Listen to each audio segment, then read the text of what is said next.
हैं खबर, जहां मुख्यमंत्री वृक्षारोपण महाअभियान हरियालो राजस्थान एक पेड़ मां के नाम अभियान के तहत 76वां जिला स्तरीय वन महोत्सव कार्यक्रम का आयोजन किया गया। हरियाली तीज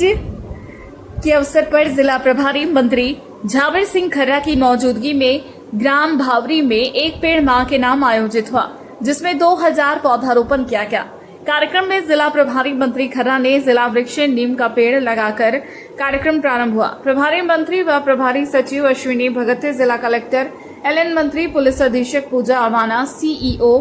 मुकेश चौधरी, प्रधान मोहिनी देवी द्वारा पौधारोपण किया व सेल्फी पॉइंट में फोटो खिंचवाए।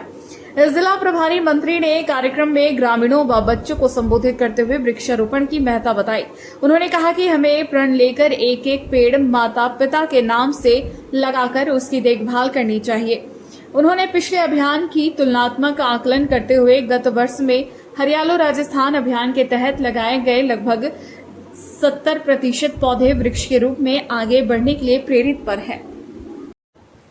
जिला प्रभारी मंत्री ने कार्यक्रम में ग्रामीणों व बच्चों को संबोधित करते हुए वृक्षारोपण की महत्ता बताई। उन्होंने कहा, हमें प्रण लेकर एक पेड़ माता पिता के नाम से लगाकर उसकी देखभाल करनी चाहिए। उन्होंने पिछले अभियान की तुलनात्मक आकलन करते हुए गत वर्ष में हरियालो राजस्थान अभियान के तहत लगाए गए लगभग 70% पौधे वृक्ष के रूप में आगे बढ़ने के लिए प्रगति पर है।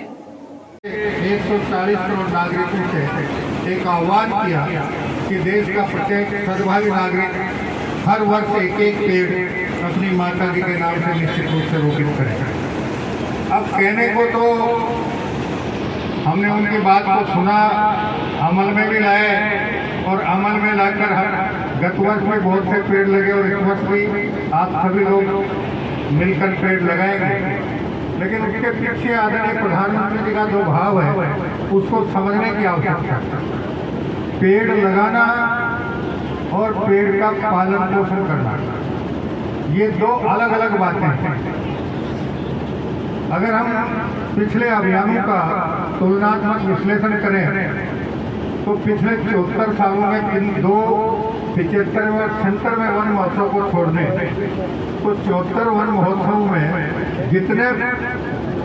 पौधारोपण हुए उसका मुश्किल से 10 से 20% पौधारोपण ही वर्ष के रूप में फलीभूत हो पाया। गत वर्ष आमजन में जो जागृति आई और विशेष रूप से हमारी राष्ट्र की भावी पीढ़ी में जो जागृति आई उसका परिणाम यह है कि गत वर्ष हरियाणा राजस्थान के अंतर्गत प्रदेश भर में जितने भी वृक्ष का पौधारोपण हुआ उनमें से 60 से 70% पौधे आज की तारीख में वृक्ष के रूप में कुलवित प्रस्तुत होने का की दिशा में अग्रसर हो रहे हैं। और इस साल भी मैं आपसे ये उम्मीद करूंगा कि अब की बार जितने पौधे आप लगाएं वो लगभग 100% पौधे वृक्ष के रूप में परिणत होने की तरफ तेजी से आगे बढ़े। तो इसके लिए मैं निवेदन कर रहा था कि आदरणीय प्रधानमंत्री जी का भाव ये था कि जब हम हमारी माता जी के नाम से एक पेड़ लगाएं तो हमारे मन में एक भाव आना चाहिए कि जब हम अबोध अवस्था में थे, हम पेट के बल खिसकना भी नहीं जानते थे, पैरों पर खड़ा होना नहीं जानते थे, उस स्थिति में हमारी माता जी ने हमारी जिस प्रकार देखभाल की, हमें अंगुली पकड़कर अपने पैरों पर खड़ा होना सिखाया, अंगुली पकड़कर चलना सिखाया और दुनिया से रूबरू कराया, वैसे ही उस पेड़ को आप इतना वात्सल्य दें कि वो आगे चलकर एक वृक्ष के रूप में परिणित हो और उस वृक्ष के रूप में आप अपनी माता जी को देखने में सफलता प्राप्त कर सकें।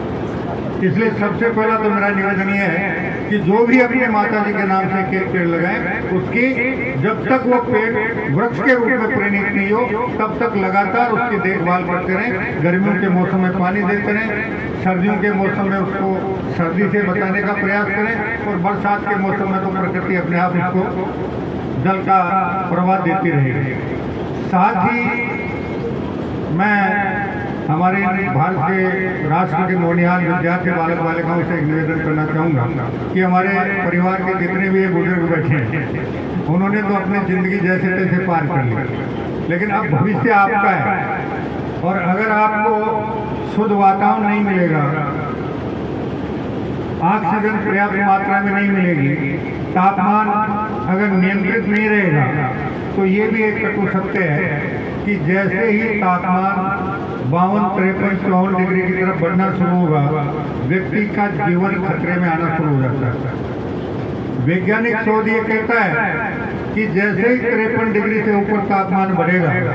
व्यक्ति का दिमाग पिघलना शुरू हो जाएगा, और दिमाग पिघलना अगर शुरू हो गया तो फिर बचने की कोई गुंजाइश नहीं बचेगी। इसलिए